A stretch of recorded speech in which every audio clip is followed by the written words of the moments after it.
যখনই ন্যায় বিচার আর একটা আদর্শ রাষ্ট্রের কথা ওঠে ইসলামের ইতিহাসে একজন শাসকের নাম সবার আগে চলে আসে। তিনি হলেন হজরত উমার ইবনে আল খাত্তাব রা। তিনি কিন্তু শুধু একজন শাসকই ছিলেন না, বলা যায় আধুনিক রাষ্ট্র ব্যবস্থার একজন স্থপতি ছিলেন। চলুন আজ আমরা তার জীবন আর কাজের গভীরে ডুব দিই। তার মর্যাদা ঠিক কতটা তা বুঝতে হয়তো এই একটা কথাই যথেষ্ট। স্বয়ং নবী মোহাম্মদ সাল্লাল্লাহু আলাইহি সাল্লাম তার ব্যাপারে বলেছিলেন, আমার পরে যদি কোনো নবী আসত তবে সে হতো উমর।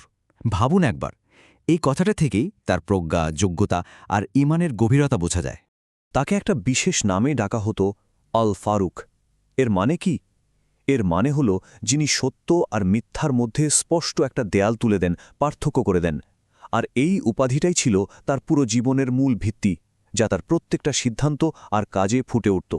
কিন্তু জানেন, ইসলামের ইতিহাসে এত প্রভাবশালী একজন মানুষের শুরুটা কিন্তু ছিল একদম অন্যরকম, বেশ নাটকীয়। চলুন তার সেই বদলে যাওয়ার গল্পটা দিয়েই শুরু করা যাক। ইসলাম গ্রহণের আগে উমর রাদিয়াল্লাহু তাআলা আনহু ছিলেন ইসলামের সবচেয়ে কট্টর বিরোধীদের একজন। এতটাই বিরোধী যে একটা সময় তিনি নবী সাল্লাল্লাহু আলাইহি সাল্লামকে হত্যা করার মতো সিদ্ধান্ত নিয়ে ফেলেছিলেন। আর ইসলাম গ্রহণের পর সেই একই মানুষটা হয়ে উঠলেন মুসলিমদের জন্য সবচেয়ে বড় শক্তি আর সাহসের কারণ। এটা ইতিহাসের অন্যতম সেরা একটা রূপান্তর, তাই না? আর এর প্রভাবটা কিন্তু ছিল একেবারে তাৎক্ষণিক আর অনেক সুদূরপ্রসারী। তার মতো একজন শক্তিশালী মানুষ ইসলাম গ্রহণ করার পরেই কিন্তু মক্কার মুসলিমরা প্রথমবার সাহস পেয়েছিলেন প্রকাশ্যে কাবা শরীফে নামাজ পড়ার। এটা মুসলিম উম্মার জন্য ছিল এক বিরাট মনস্তাত্ত্বিক জয়। তো এবার আসা যাক তাঁর জীবনের সেই পর্বে যেখানে তিনি একজন শাসক হিসাবে আবির্ভূত হন। হজরত আবু বকর রাদিয়াল্লাহু-এর পরে খলিফা হিসাবে তাঁর কাঁধে এসে পড়ল এক বিশাল ক্রমবর্ধমান রাষ্ট্র পরিচালনার এক বিরাট চ্যালেঞ্জ। তিনি শাসন করেছিলেন ৬৩৪ থেকে ৬৪৪ খ্রিস্টাব্দ পর্যন্ত। সময়টা কতদিন জানেন? মাত্র ১০ বছর। কিন্তু এই ছোট্ট সময়েই তিনি এমন সব ভিত্তি তৈরি করে গিয়েছিলেন যা নিয়ে সভ্যতার ইতিহাসে আজও আলোচনা হয়। তার সময় ইসলামী রাষ্ট্রের সীমানা ছড়িয়ে পড়েছিল বহু দূর। ভাবুন একবার, ইরাক, ইরান, মিশর, সিরিয়ার মতো বিশাল সব এলাকা, এক একটা জায়গার সংস্কৃতি এক এক রকম, মানুষগুলোও ভিন্ন। এত বড় আর বৈচিত্র্যময় একটা রাষ্ট্র সামলানো কি সহজ কথা? আর এখানেই হজরত উমর রাদিয়াল্লাহ এর আসল প্রতিভাটা দেখা যায়। তিনি শুধু তলোয়ারের জোরে দেশ জয় করেননি, তিনি ছিলেন একজন অসম্ভব দূরদর্শী প্রশাসক। তিনি এমন সব প্রশাসনিক আর বিচারিক সংস্কার করেছিলেন যা আজও প্রাসঙ্গিক। তো প্রশ্নটা হলো, কিভাবে তিনি এত বিশাল আর ভিন্ন ভিন্ন সংস্কৃতির একটা রাষ্ট্রকে এতটা নিখুঁতভাবে চালাতেন? এর উত্তরটা লুকিয়ে আছে তার কিছু যুগান্তকারী সংস্কারের মধ্যে।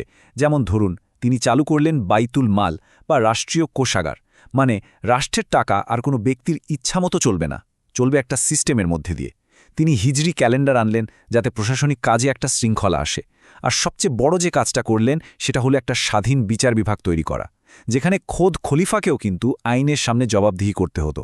এগুলোই তো একটা আধুনিক রাষ্ট্রের মূল ভিত্তি। কিন্তু তার সাফল্য তো শুধু কিছু প্রতিষ্ঠান বা আইন তৈরির মধ্যে থেমেছিল না। তার নেতৃত্বের আসল শক্তি ছিল তার নিজের চরিত্রে। চলুন একটু দেখি শাসক হিসেবে তিনি নিজে কেমন মানুষ ছিলেন। এত বড় একটা সাম্রাজ্যের শাসক, অথচ তিনি কেমন জীবন কাটাতেন? একেবারে সাধারণ, পরতেন সাধারণ পোশাক, আচরণে ক্ষমতার কোনো দম্ভই ছিল না। আর সেই বিখ্যাত ঘটনাটা তো আমরা সবাই জানি। রাতের বেলা পরিচয় লুকিয়ে তিনি ঘুরে বেড়াতেন শহরের অলিতে গলিতে। কেন? শুধু এটা দেখতে যে তার প্রজাদের কেউ কষ্টে আছে কিনা। জবাবদিহির এমন উদাহরণ কি ইতিহাসে আর পাওয়া যায়? শাসন করেছেন মাত্র ১০ বছর, কিন্তু তিনি যে ছাপ রেখে গেছেন তা আজও বিশ্বজুড়ে নেতাদের জন্য একটা পাঠ্য বইয়ের মতো, এক অনুকরণীয় দৃষ্টান্ত। তার জীবনটা যদি এক নজরে দেখি, ৮৮৪ খ্রিস্টাব্দে মক্কায় জন্ম, নবুয়তের ৬ষ্ঠ বছরে সেই ঐতিহাসিক ইসলাম গ্রহণ, ৬৩৪-এ খলিফা হিসেবে দায়িত্ব নেওয়া, আর ৬৪৪-এ শাহাদাত বরণ। জীবনের প্রত্যেকটা মোড়ই ছিল ইতিহাসের বাক বদলের গল্প। এক কথায় বলতে গেলে হজরত ওমর রাদিয়াল্লাহু ছিলেন এমনই একজন আদর্শ নেতা যিনি ন্যায় বিচার, সাহস আর আল্লাহভীতির এক অসাধারণ কালজয়ী দৃষ্টান্ত স্থাপন করে গেছেন। তার জীবনটা আজও আমাদের পথ দেখায়। আর এখানেই আমাদের আজকের আলোচনার শেষ প্রশ্নটি চলে আসে। আজকের এই আধুনিক দুনিয়া তার তৈরি করা সেই শাসন ব্যবস্থা থেকে, বিশেষ করে তার ন্যায় বিচার আর জনকল্যাণের ধারণা থেকে ঠিক কি শিখতে পারে?